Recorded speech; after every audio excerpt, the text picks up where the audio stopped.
Welcome to Dark Hours FM, where real horror meets the unknown. You can now listen to every episode, explore new stories, and uncover what hides behind the mic at DarkHours-FM.com, the official home of the dark. Tonight's story, Season 2, Episode 7, The Man in the Field. Let's begin.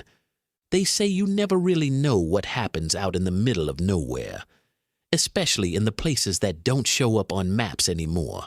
There's a stretch of land outside of Helena, Montana, called the Low Grounds. Locals say the fog settles there like it's alive, clinging to the grass and never quite letting go. In the summer of 2018, a wildlife photographer named Evan Mercer rented a small cabin on that land. He wanted peace, quiet, and a few good shots for his rural reclamation project, documenting how nature takes back what people abandon. The cabin stood alone, surrounded by open fields and a leaning barn that looked ready to collapse. When the owner, an older woman named Martha, handed him the keys, she told him not to go out after dark. "The fog rolls in fast," she said. "Sometimes it doesn't leave what it finds." Evan laughed it off, thinking it was just small-town superstition. The first few days were calm, long stretches of silence broken only by the wind sliding through the tall grass. On the third night, the fog came.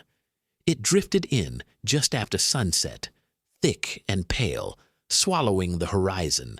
As Evan was setting up his camera tripod near the barn, he noticed something far off in the field, a dark figure standing motionless in the mist. At first, he thought it was a scarecrow, but it was too tall, too thin, and perfectly upright.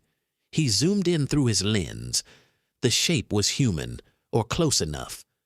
He snapped 2 quick photos, but when he lowered the camera, the figure was gone. He checked the screen, scrolling through the images. Nothing. Empty field, just fog. That night, the footsteps came, slow, deliberate, crunching softly against the dried grass just outside his window. Evan turned off the lamp, his heart thudding against his ribs. The fog was thicker now, pressed against the glass like smoke. He squinted into the white haze and saw a shadow at the edge of the field. Tall, still, watching, he shouted, but it didn't move. Then, slowly, the head tilted to one side. Evan slammed the door, locked it, and didn't sleep for the rest of the night. In the morning, the world looked normal again. Sunlight broke through the haze, the grass glistened with dew, and for a moment he almost believed he'd imagined it, but curiosity always wins. He walked out to where he'd seen the figure. That's when he found the footprints, deep, bare footprints leading into the fog. They stopped in a perfect circle where the grass had been flattened, as if someone had stood there for hours. He took photos again, the prints, the circle, the horizon. But when he uploaded them to his laptop later, every image was corrupted.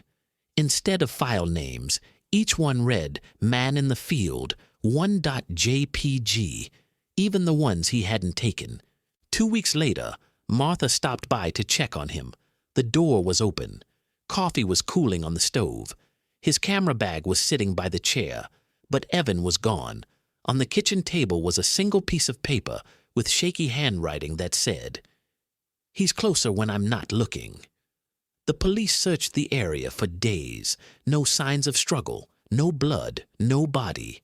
They only found his camera buried in the mud, about 50 feet from the cabin.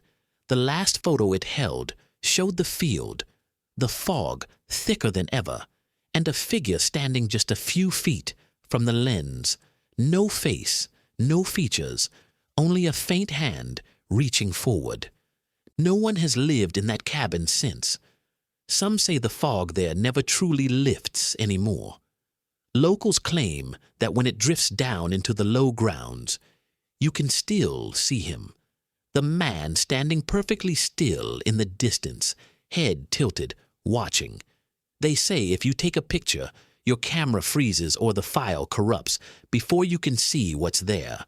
And if you're ever out there, alone, when the fog begins to crawl in, remember what Martha said before she left the valley for good. Don't go looking for what stands still, because it might already be looking for you. Thanks for joining us in the dark. Some stories fade with the light. Others stay with you. We'll see you next time, if you make it.